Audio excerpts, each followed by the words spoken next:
if Dominic hadn't been the subject of rumours that he was gay, it's highly unlikely that he would have taken his own life. We didn't know for a long time what the rumours were that Dominica spoke about in the notes that he left. Although I suspected really from quite an early stage that it probably was some kind of homophobic bullying.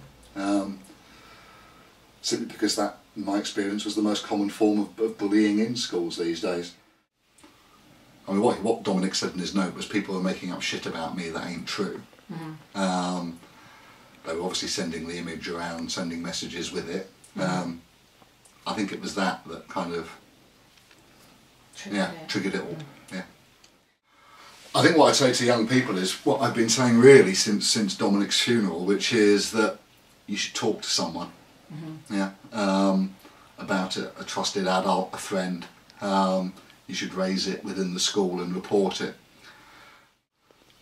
What I'd say to bullies is actually think about the consequences, because what may seem like a joke or having a bit of a laugh might have consequences that you never imagined. Mm-hmm. I don't think that the youngsters who sent those messages and images around on their mobile phones imagined for 1 minute that Dominic would have walked out of school, gone missing for 2 hours, and then run off a 6-storey building.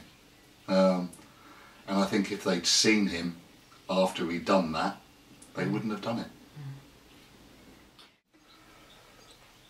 You know, even if Dominic were gay, it should have been his choice when to come out publicly about it, rather than having somebody else do it on his behalf. So I think it's really, really important that the schools tackle that area of difference in the way that they would tackle, say, racism within a school. And actually I think schools need to do more to promote a positive culture of acceptance and celebration of difference, and actually saying that certain things are totally unacceptable, and actually acting when they're done, when they've happened, and looking into them properly. There's been a second impact, because whilst we've had a huge number of very supportive comments from people from all communities, but particularly from the LGBT communities, there's also been some really nasty homophobic stuff posted on websites and news threads, which has been just incredibly upsetting, really.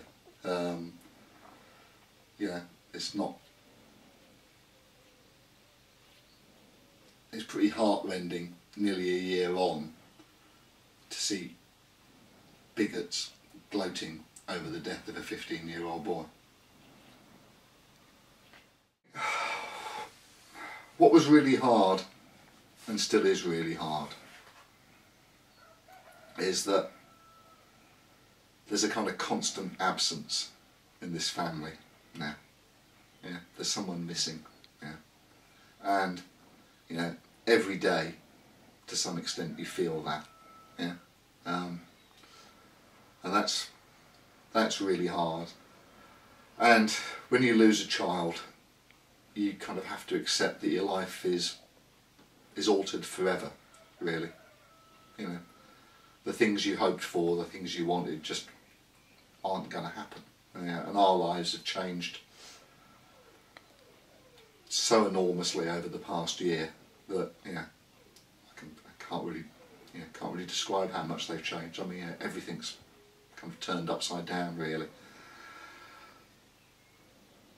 What I find helpful is to kind of draw on the personal experience and my professional experience, having been a director of education and a director of children's services, to say that some services here, support, could be improved, and there are things that we ought to do and lessons that we ought to learn, not just from Dominic's death, but from any death of a young person who's taken their own lives because they've been bullied or felt they've been bullied.